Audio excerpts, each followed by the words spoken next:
Bonjour et bienvenue, Chris de canonadephoto.fr. Comme je vous l'avais promis, je vous présente le Voigtlander Bessa datant de 1930, un bel appareil qui a passé le temps de ses 93 dernières années, puisqu'il fera un siècle en 2030.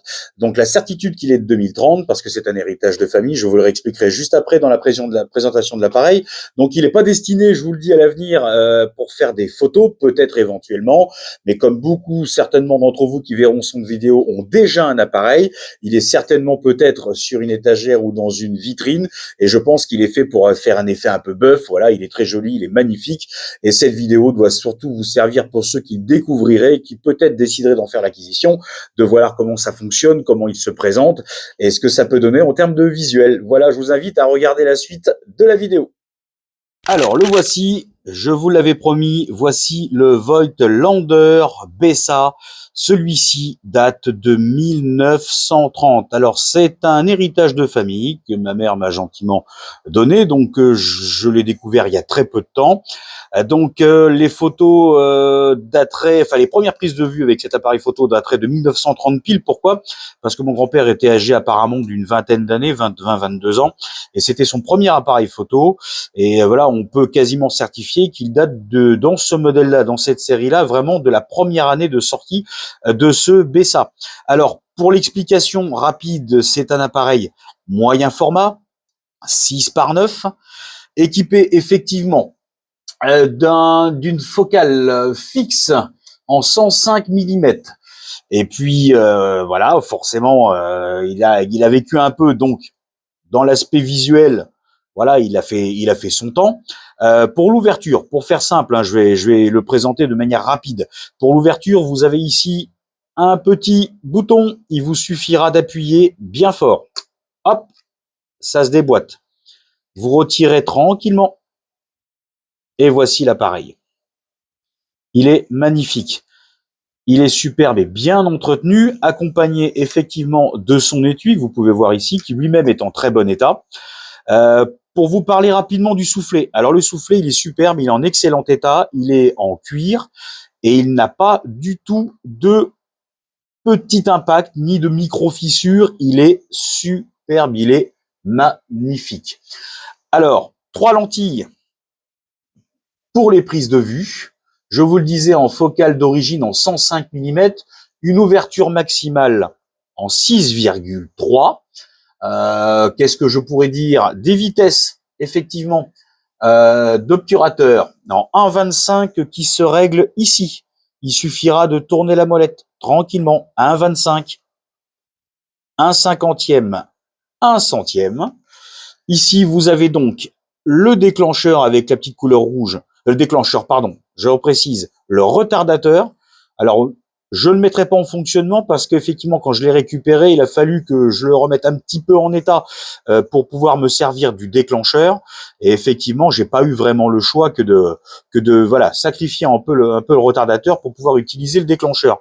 Le déclencheur se situe ici, prise directe. À chaque fois, prise directe. Voilà, tout simplement. Magnifique. Vous avez 3 types de prises de vue possibles. Vous avez donc le portrait, c'est donc marqué en rouge, portrait, paysage et groupe, portrait, paysage et groupe. Donc ça vous permettra effectivement, en fonction de votre espace où vous vous trouvez, de vous adapter pour le portrait, pour des prises de vue un peu plus longues. Qu'est-ce que je pourrais rajouter? Effectivement, vous avez sur le côté de quoi vous permettre de faire une visée. Il suffira de lever, tout simplement. Alors c'est un cadre de visée, mais bon, ça reste un petit peu comme le Lubitel 166, quel que soit le Lubitel d'ailleurs, un petit peu avec un manque de précision, mais c'est pour vous aider tout simplement à cadrer. Qu'est-ce que je pourrais rajouter sur cet appareil-là? Donc une pellicule montée en 120 mm, tout simplement. Le petit gadget, mais qui est pas complètement ridicule, vous pouvez voir ici, sous l'appareil, vous retirez cette petite languette et il vous permettra ensuite de le poser, vous voyez, tout simplement, à plat. Vous le posez à plat et votre appareil est stable, tout simplement stable. C'est, je vous dis, un appareil en bon état. Moi, j'ai pas du tout de reproches à lui faire. Franchement, il a très bien vécu parce qu'on flirte effectivement le siècle. Voilà, dans 7 ans, il aura un siècle. Et je pense qu'un appareil sous cet état-là et sous cette forme-là, aussi bien conservé, eh ben, c'est presque une réussite. Là, vous pouvez déclencher ici, vous avez le petit orifice pour déclencher à distance, entre guillemets, hein, mais vous permettra de stabiliser votre appareil avec le pied. Et puis, en fait, tout simplement, je voulais vous montrer aussi la fermeture de cet appareil Voigtlander Bessa. Donc ici, vous avez des arceaux de chaque côté, comme ici et ici. En fait, il vous faudra mettre les mains de chaque côté de l'appareil, vous appuyez vers le fond, tout doucement, on l'entend. Vous voyez, tout doucement, et ça se replie. Rien à dire, c'est super. Alors, pour bien l'entendre, vous pouvez fermer le pied de support. Pour bien entendre sa fermeture, il faudra entendre le clac. Voilà, à partir de là, c'est fermé, c'est sécurisé. Donc, croûte de cuir sur l'extérieur, en assez bon état, j'ai envie de vous dire. C'est pas trop mal. C'est encore bien conservé. Ici, sous cette petite poignée de transport, marqué Bessa, vous avez de quoi ouvrir le capot arrière. C'est une petite, on va dire targette pour faire simple, avec une flèche directionnelle qui va vous dire comment le pousser, tout simplement. Et il faudra le pousser et le déboîter. Je vais vous montrer ça. Donc voilà, après quelques difficultés pour l'ouvrir, c'est réussi.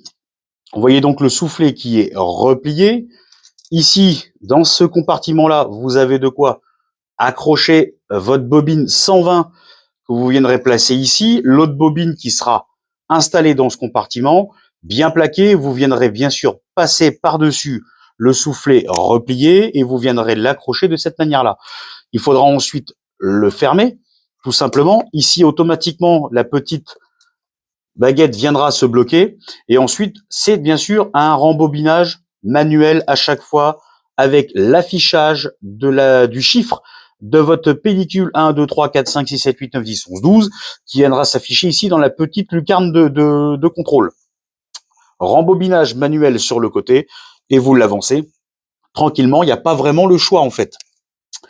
Donc voilà, c'était la présentation de cet appareil. Je vous le remonte encore avec une ouverture, vous voyez, ultra rapide finalement pour un appareil de près d'un siècle.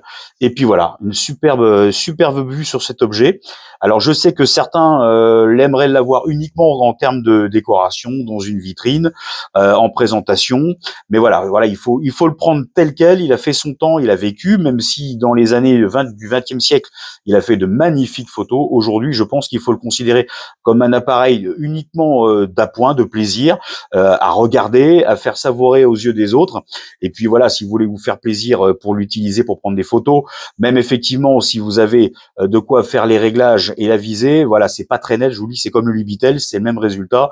Ça demande beaucoup d'efforts et de patience. L'idéal, c'est de le poser et puis effectivement de faire ces réglages comme ça parce que c'est assez compliqué et la netteté et pour affiner votre prise de vue sera assez compliquée. Donc, il sera forcément beaucoup plus décoratif, même si je sais que celui-ci fonctionne. Voilà, vous le retrouverez peut-être dans des arrière-plans de vidéos futures. Et voilà, je vous conseille de le chercher. Si vous avez un petit budget, vous pouvez le trouver à des prix équivalents à 15 euros, parfois jusqu'à 80. Voilà, peut-être même sur eBay. Voilà, c'est un budget qu'il faut vraiment pas dépasser. Même une trentaine d'euros, je pense que ça peut être largement suffisant et qui soit dans un état suffisamment correct. Voilà, je l'aime bien, je l'aime beaucoup. Et puis voilà, il a son charme et son style. Début du 20e, donc forcément rien à voir avec ce qu'on peut connaître aujourd'hui. Voilà, je vous dis à très bientôt pour une prochaine vidéo dans canonadephoto.fr.